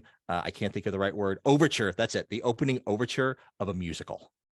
It was almost this very theatrical thing. Yeah, and it was just, I love it. No, it was wonderful, and it was unexpected. So it really touched me. was like, Yeah. oh, Yeah. that's Yeah, nice. it And made it feel very real hearing that for the yeah, first time. yeah. Like, it And was also just like, reminding wow. people when it was supposed to take place. Because Right. Yeah. it's the future and you hear 1999 a lot, but I think some people forget that it started in 95. But also as an adult to look back and go, wait, this wasn't like 20 years in the future? Right. Yeah. Like as a kid, you're like, it's so far off. It's 1999. Like, that's Yeah. not that far away, kid. I Yeah. know. Yeah. That Anyway, I happens. digress. Yeah. But anyway, so the thing that I learned most importantly out of this entire episode is that podcasts are the new fanzines. That's right. There you go. There we go. Lauren, where can people find you online if they want to find you? Sure. I am on Twitter. I'm on Hive because, Twitter might be going away. Instagram, pretty much my handle is my full name, LAURENMILBERGER. I'm sure it's probably listed in this episode somewhere. Website, laurenmilberger.com, Murphy Brown Pod. You can follow us there. We're on a little bit of a break, but there are hundreds of episodes you can get through. We also have interviews with all of the cast members and people who are on Quantum Leap. You can check that out or just enjoy Murphy Brown and my work, I guess. And you're happy to talk to me about Quantum Leap on Twitter, but you should probably also yell at me to go back and write my teleplay. Fantastic. Well, we are always happy to talk to you, whether it's on Twitter or now here through the miracle of technology or something more, who knows, Zoom. And we look forward to doing it again very, very soon, because there's I hope so. I have a list of things more we to didn't talk even about. get to. I know, it's the way it always happens. Talking about Al's trauma just takes so much time. Well, I have at least 5 note cards that we did not get to, so we'll get to them some other time. That's at least 5 more episodes. There we go. And maybe by the time we talk about it again, we'll have answers. Maybe, perhaps. I think we're going to get to it sooner than that for some of the note cards, but maybe a couple of those we'll hold off on until after the season wraps up. We'll see. But I take that to. Hopefully by the time this episode drops, shortly thereafter, we'll have had the opportunity to talk to some more people. We'll get some more ideas, and we'll throw them all out at you the next time we have you on. Which, like I said, is a sure thing. As long as you're willing, if you're willing to come back, that is. Absolutely, this was a joy. Well, thank you so much, Dennis. You got anything else? No, we for the sake of time, we have a couple lovely letters, but we'll save them for a future episode. What we're doing next episode, we don't know. Our podcast is such an interesting place right now, where we now, with this one, we have 4 episodes in the bank. I think we have an idea of what the next one we're going to publish is. Who knows which you'll hear first? Who knows? So depending on where you're at now, we may have another thing. I don't know what exactly is coming up next in our lineup for right now, but stay tuned. And we have less than a month. Not less than a month. Yeah, less than a month. Yeah, less than a month. Yeah, That we're recording 4 this weeks on December tomorrow. the 4th. Yeah, 4 weeks. A lot closer by the time that we drop this episode. So I'm excited.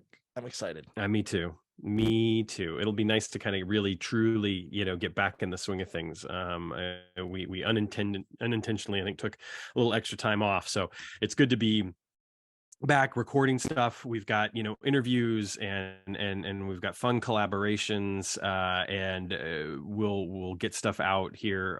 Maybe there'll be like 2 episodes dropping in 1 week, just because it looks like we're going to have some extra content since we kind of got a week behind.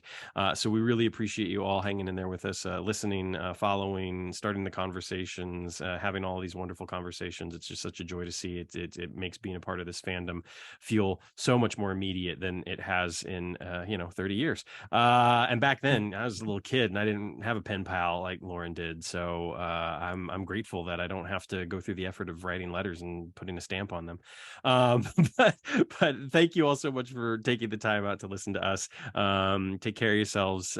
Take care of one another. Stay safe out there. And remember to always leap responsibly.